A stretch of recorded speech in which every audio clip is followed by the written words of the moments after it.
The Aeneid, Year 2, page 1.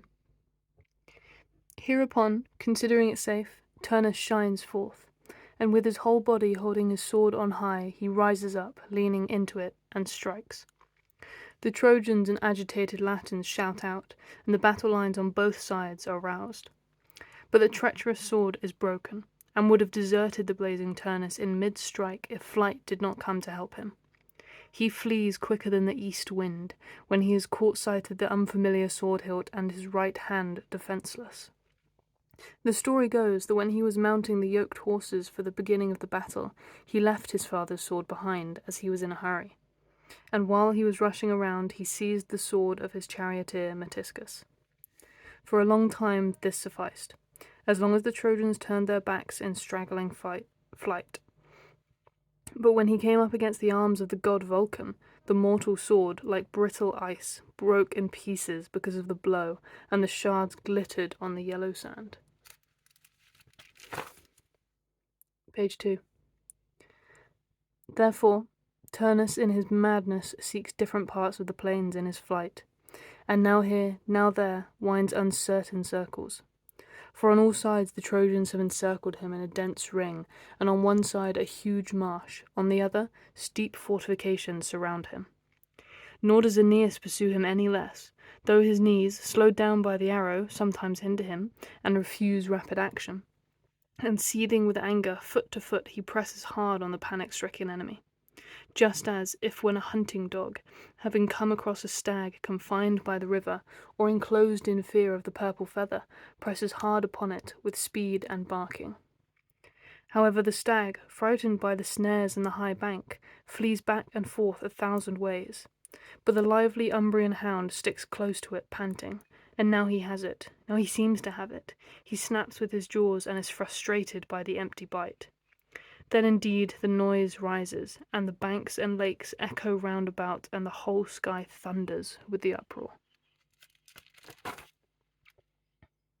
Page 3. At the same time, Turnus, as he flees, also rebukes all the Rutulians, calling each one by name, and demands his familiar sword. In return, Aeneas threatens death and imminent destruction if anyone approaches Turnus, and terrifies the trembling enemy, repeatedly threatening that he will destroy the city, and presses on, though wounded.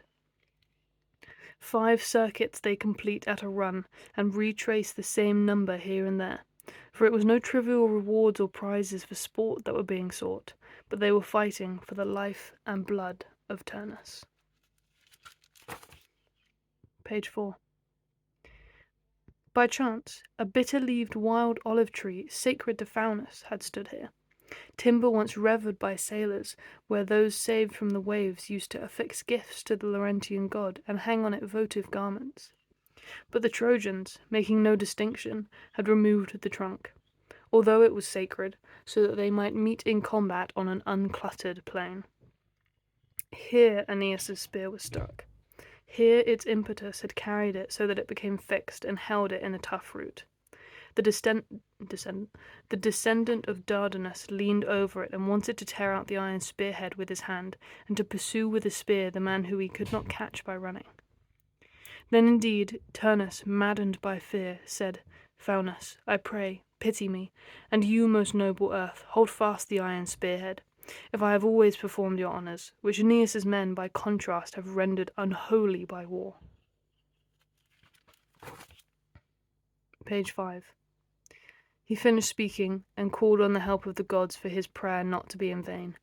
For struggling for a long time and lingering on the tough trunk, Aeneas could not by any strength prise open the bite of the hardwood tree. While he keenly strove and kept at it, the goddess daughter of Daunus, changed once more into the appearance of the charioteer Metiscus, ran forward and restored the sword to her brother. Venus, indignant that this was permitted to the daring nymph, approached and tore the weapon from the deep root. The heroes, elated because of their weapons and restored in spirits, one trusting in his sword, the other fierce and raising himself high with his spear, took their stance facing the contest of breathless war. Page 6. Meanwhile, The king of all-powerful Olympus addressed Juno as she gazed upon the battles from a golden cloud. What then will be the end, wife? What finally is left? You yourself know and acknowledge that you know that Aeneas is destined for Olympus as a native god of Italy, and is being raised by the fates to the stars. What are you planning? Or with what hope do you remain on the icy clouds?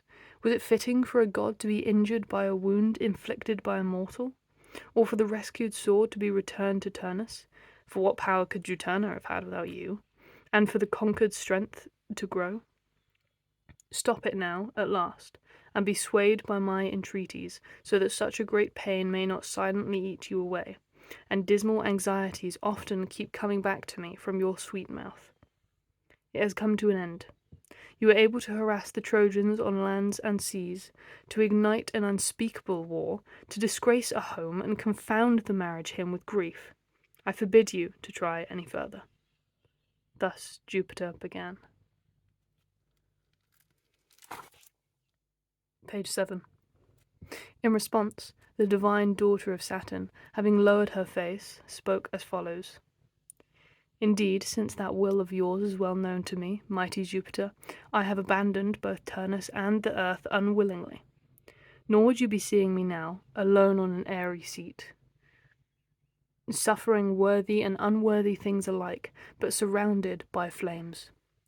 I would be standing by the very battle line and would be dragging the Trojans into hostile conflict. I advised Juturna, I confess it, to help her poor brother, and in order to save his life, I was in favor of her daring to do things too great. Not, however, to aim weapons or bend the bow. I swear on the implacable head of the Stygian fountain, the only religious privilege which is given to the gods above. So now, for my part, I give way, and hating the battles, leave them.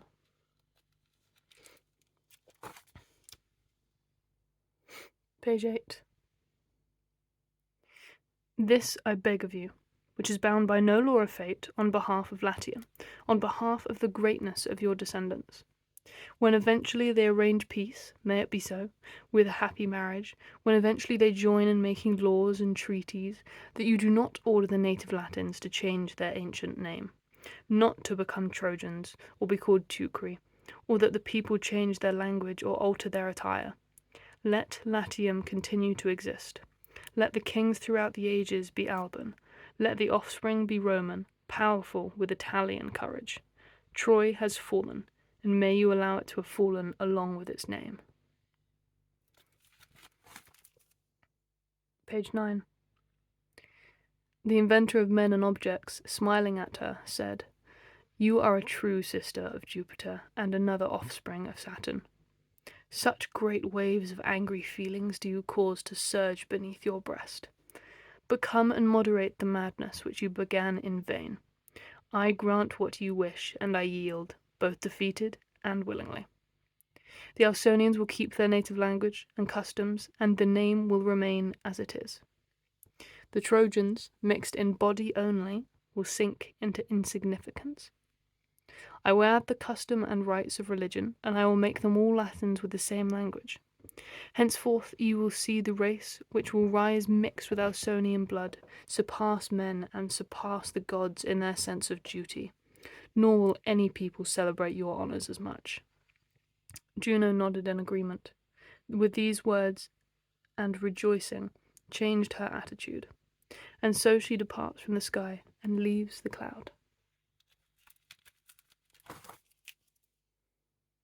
Page 10. Having completed these matters, the father turned over another thought within himself, and prepared to send Juturna away from her brother's weapons. There are said to be twin plagues, Dirae by name, whom timeless night produced, along with Megaera, inhabitant of Tartarus. At one and the same birth girded them with matching serpents' coils, and added wings swift as the wind. These attend near the throne of Jupiter, and on the threshold of the savage king, and sharpen fear for sick mortals, if ever the king of the gods devises a horrible death and diseases, or terrifies with war cities which deserve it. It was one of these who Jupiter sent down swiftly from the highest Olympus, and ordered to confront Juturna as an omen. Page 11. She flew, and was carried to earth by a swift whirlwind. No differently than an arrow, discharged by the bowstring through a cloud, which, fortified by the venom of severe poison, an incurable weapon, a Parthian has shot, a Parthian or Sidonian, whistling and unrecognized, it pierces the fleeting shadows. Such was the daughter of night as she rushed and sought the lands. When she saw the Trojan battle lines and the columns of Turnus, contracting herself suddenly into the shape of a small bird, which sometimes sitting on tombs or on deserted rooftops late at night, sings ill-omened songs through the shadows. Turning herself into this shape, the baneful bird flew back and forth in front of Turnus's face, shrieking, and beat his shield with her wings. A strange numbness loosened his limbs in fright. His hair stood on end in his terror, and his voice stuck in his throat. Meanwhile, as she recognized the deer's shrieking and wings from afar, the unhappy sister Juturna tore her loosened hair, defiling her face with her nails and her breast with her fists. Page 12. In what way, Turnus, can your sister help you now? But what is left for long-suffering me now? By what skill am I to prolong life for you? Can I confront such a portent? Now I am leaving the battle lines. Do not frighten me, ill-omened birds, since I am already fearful. I recognize the beatings of your wings and the deadly sound, and the arrogant orders of high-minded Jupiter do not deceive me. Is this the repayment he makes for my virginity? For what purpose did he give me eternal life? Why were the terms of death taken away? I could have put an end to such great pains now, at any rate, and gone as a companion to my wretched brother through the shades. Having said this much, the goddess covered her head with a grey garment, groaning much, and hid herself in the deep river.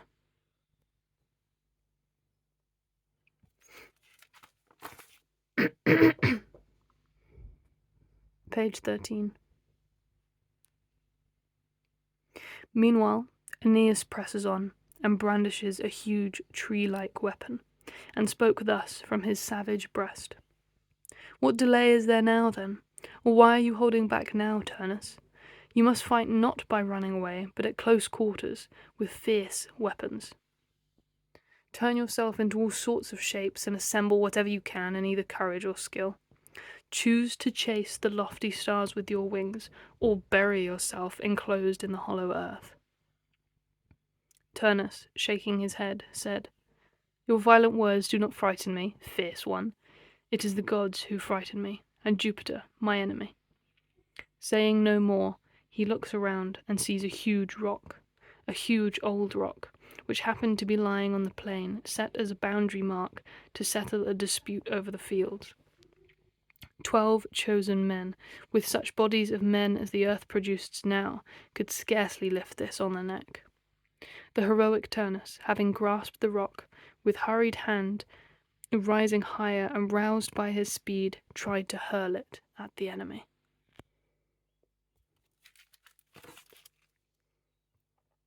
Page 14. But he did not recognize himself as he ran, or went along, or lifting the huge rock with his hand, or moving it. His knees totter, and the blood congealed, icy with cold. Then the man's stone itself, rolling along through the empty space, neither covered the whole distance, nor did it complete its throw. And just as in dreams, when feeble rest has weighed down the eyes with darkness, we seem to want to increase our eager running in vain, and in the midst of the attempts we weakly fail. The tongue has no power. The familiar strength in our body is insufficient, nor does any sound or words follow. In such a way, the dread goddess denies success for Turnus, by whatever courage he has sought away. Then various feelings turn over in his chest. He looks at the Rutulians and the city, hesitates in fear, and trembles at death pressing closely. nor does he see how to rescue himself, or with what power to make his way against the enemy, nor does he see his chariot anywhere, or the charioteer, his sister.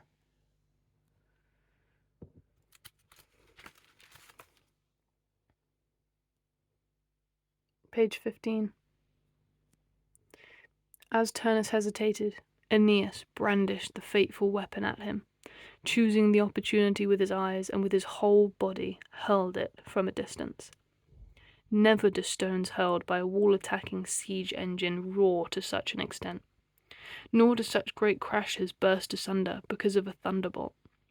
Like a dark whirlwind, the spear flies, bearing dreadful destruction, and opens up the edges of the leather cuirass and the furthest circles of the shield with its 7 hides.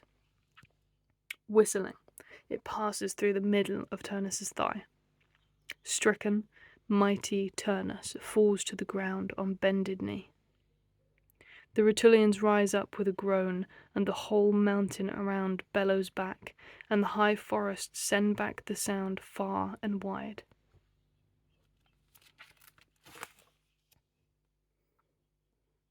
Page 16. Turnus, a humble suppliant, raising his eyes and his right hand in prayer, said, I for my part have deserved this, and I'm not trying to avert it by prayer. Use your good fortune. If any concern for my wretched father can touch you, you too had such a father in Anchises, I beg you, pity the old age of Daunus, or if you prefer my body robbed of light, restore me to my own. You have won, and the Ausonians have seen me defeated, stretching forth my palms. Lavinia is your wife. Do not stretch too far in your hatred. Aeneas stood still, fierce in his arms, looking around, and restrained his right hand. And already now, as he became more hesitant, Turnus's speech had begun to influence him, when the unlucky sword belt became visible high up on his shoulder, and with its well-known studs the sword belt of the young Pallas glittered, whom Turnus had laid low, overcome by a wound, and he was wearing the trophy of his enemy on his shoulders.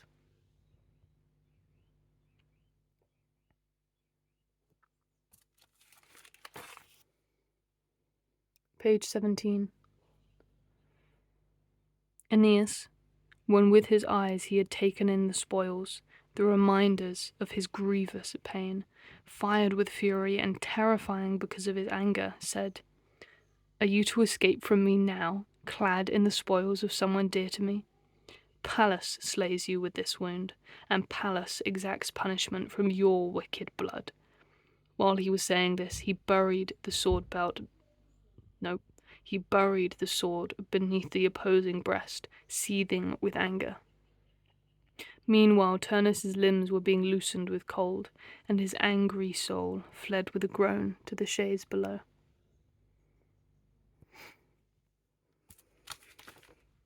That's the end of Year 2 Aeneid, Book 12.